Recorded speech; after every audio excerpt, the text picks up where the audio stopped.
Je m'appelle Moustapha Lo, directeur de l'entreprise Diama Technologies et membre du comité d'initiative de la coopérative que nous allons créer tout à l'heure. L'objectif recherché, c'est d'abord de mutualiser nos moyens, mais c'est surtout de nous inscrire dans la dynamique du plan Sénégal émergent, d'abord pour y apporter notre touche en tant qu'équipementier, fabricants locaux d'équipements, donc ayant une très bonne maîtrise des besoins des acteurs, notamment dans le secteur de l'agroalimentaire. Et je pense que qui dit agroalimentaire aujourd'hui dit en même temps tous les problèmes liés à cette filière qui, au-delà des problèmes de production, se posent souvent en termes de valorisation, en termes de rationalisation. Et nous sommes très bien placés pour savoir que malgré tout l'apport de l'État et de nombre d'institutions, les groupements de femmes, les jeunes qui s'activent dans la transformation agroalimentaire continuent depuis 10 ou même plus 20 ans à souffrir des mêmes maux, qui sont du matériel inadapté, parce que souvent importé sans tenir compte des véritables besoins, sans tenir compte des contraintes qui sont des contraintes énergétiques, qui sont des contraintes de niveau de maîtrise de la technologie. Et c'est pour ça que nous voulons faire valoir notre expertise et accompagner les pouvoirs publics pour apporter véritablement les solutions dont le secteur agroalimentaire a besoin. Et nous voulons dépasser le stade de la critique, parce qu'effectivement nous ne sommes pas souvent satisfaits de la manière dont la commande, essentiellement la commande publique, est répartie au niveau des professionnels. Nous sommes le dindon de la farce et très souvent exploités par ceux qui gagnent les marchés et viennent nous les sous-traiter à des niveaux presque frustrants, on peut dire comme ça. Donc nous voulons être ensemble, c'est aussi la demande des autorités et du président de la République, que les Sénégalais se mettent ensemble pour apporter des solutions qui sont demandées par tous les Sénégalais. Est-ce que vous avez l'expertise et les capacités à fabriquer tout ce matériel? Notre expertise n'est plus à démontrer, et ce n'est pas par hasard que la création, le comité d'initiative est né à Thiès, parce que qui dit Thiès dit ouvrage, et je crois que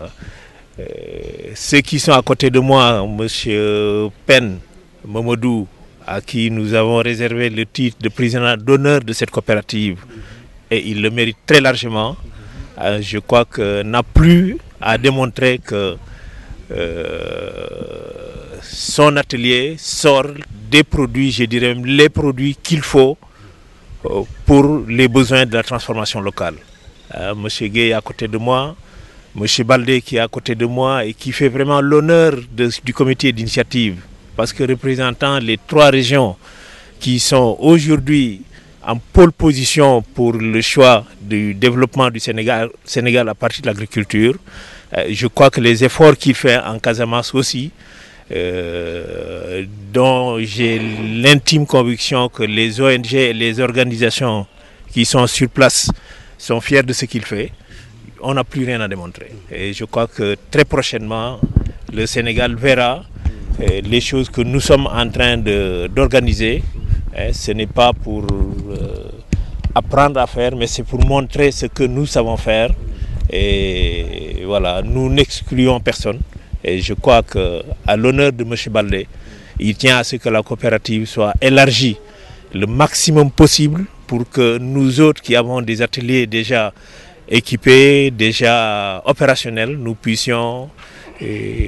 tirer vers le haut les petits ateliers, parce que les besoins ils sont immenses et il y a de la place pour tout le monde. Mamadou Lamine Baldé, je suis directeur de l'entreprise HBM Kolda. Je représente ici pratiquement les fabricants de matériel agricole de la Casamance naturelle. Et je suis vraiment très fier aujourd'hui d'être là. Et comme ils viennent de le dire, on s'inscrit en droite ligne dans le programme PSE. Notre ambition, c'est d'appuyer donc les autorités dans l'autosuffisance en matériel agricole de préparation de sol, matériel agricole post-récolte et les unités de transformation. Et aujourd'hui, j'ai la ferme conviction que ce pays ne peut pas décoller sans l'autosuffisance alimentaire. Et c'est pour cette raison que donc on veut travailler pour l'autosuffisance en matériel agricole et donc booster l'agriculture et puis voilà, faire décoller le Sénégal. Donc c'est vraiment notre ambition et nous pensons que c'est tout à fait possible. Man maay Mamadou Pène fabrication yi nga xam ne ñu ngi koy fabriquer nag mooy lépp loo xam ne matériel agricole la lépp loo xam ni dafa jëm ci matériel ou machine somwaar post récolte li nga xam ne mooy lépp loo xam ne jóge na ci bu ñu góobee seen dugub batteuse décortiqueur moulin à mil décortiqueur à mil pâte d'arachide lépp loo xam ne daal post récolte la dañ koy def agroalimentaire lépp dañ koy def lépp la ñu maîtriser te ñun li nga xam ne moo yëkkati suñu ndaje bi itam mooy que ñi nga xam ni président li mu waxoon ñu doon ko dégg te di ko déglu doon da ko yaakaar mooy que wax nañ ni dinañu bépp matériel boo xam ne dañ ko doon wuti di ko jéggaani matériel boobu bu ko artisan yi ma ne nañ leen ko jox premier loo yi nga xam ne jëkk na génn nag artisan yi amul lu ñu ci tëyle capable nañu pour def lépp marché bu ñu ko tegoon seen loxo ñu def ko ni ñu ko soxlaa maintenance bi nga xam ne moo nekk ci àll bi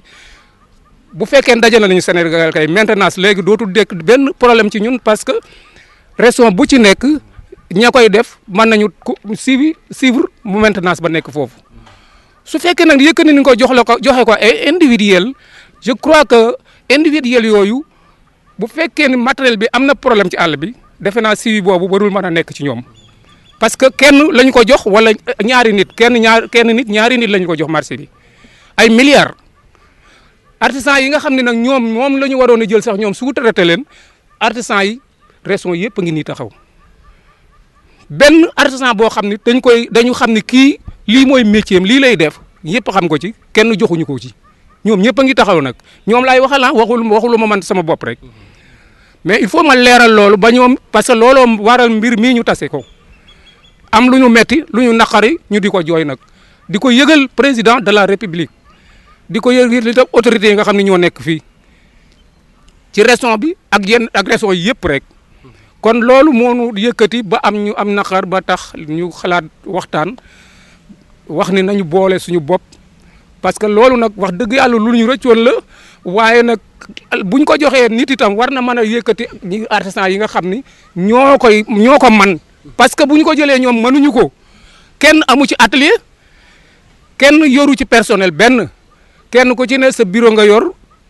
bureau boobu sax du loo moom dañ koy ñu bari dañ ko loué seen bureau ak seen kii dong lañu ak seen secrétaire la ñu yor ñoom ak seen secrétaire seen saak jeex na ñu jox leen ko mënuñu ci dara liggéey bi jël nañu ko nag ñun emprunté yi ñu yoroon décorté nañu yëpp ñun benn emprunté yoratuñu ko te emprunté yooyu lu leen neex lañ leen koy joxe am na ci loo xam ne prix yoo xam ne kenn ñemewul naan lii la ñu joxe machine yooyu ñoom donc loolu nag vraiment metti nañu looloo tax mu naqarinu loolu la ñuy jooy bëgg vraiment mu àggale lépp àgg ci président na àggale ñu ko ci président de la république ba mu xam ne loolu bu ëllëgee problème bu amee ci matériel bi bu ñu ne artisan yi ñun loolu la ñuy dégager suñu responsabilité artisan yi defuñu ko emprunté artisan yi la ñuy jël ñoom te ñoom kenn du ci artisan ñi ñu ko jox daal du ñu artisan moom. Moussa Gueye laa tudd yore entreprise bu ñuy wax ECMG nekk Thiès bokk ci li nga xam ne dañuy defar matériel agricole di def matériel transformation céréales ñun defe naa comme ni ko Mamadou waxee rek laay def complément bi mooy ñun ñëwuñu pour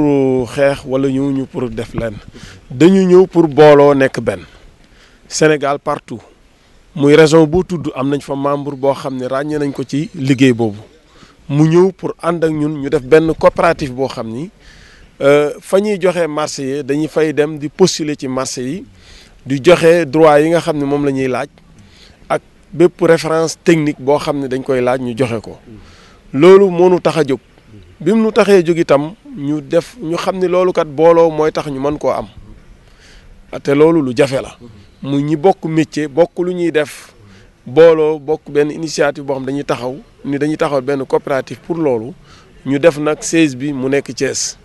mais Saint-Louis Louga région bu tudd am nañ fa membre boo xam ne dina ñëw tey ci assemblée générale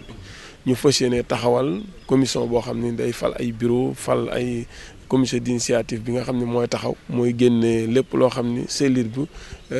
coopérative bi laaj ba délégation ministère de l'agriculture yëgal nañ ko ba jox ko invitation ñëw na mooy dressé lépp loo xam ne moom la ñuy def tey bu paree nag defe naa fu ñu war a yegg ñun dinañ fa yegg. li ñu gis nag ñun ci boot dafa amoon lu ñu manqué woon muy ñàkk a dajaloo bi nag am na tey muy defe nañ ne daal bu ñu joxee tee lu wat offre boo xam day jëm ci 5 milliards muy agriculture bi nga xam dañ koy dégager chaque année di ko joxe man ECMG ku ma gis dinaa gis ci postuler marché yooyu di ci postuler mais nag pratiquement am na loo xam ni mënu force boobu nga mën koo am booloo rek mooy tax nga mën koo am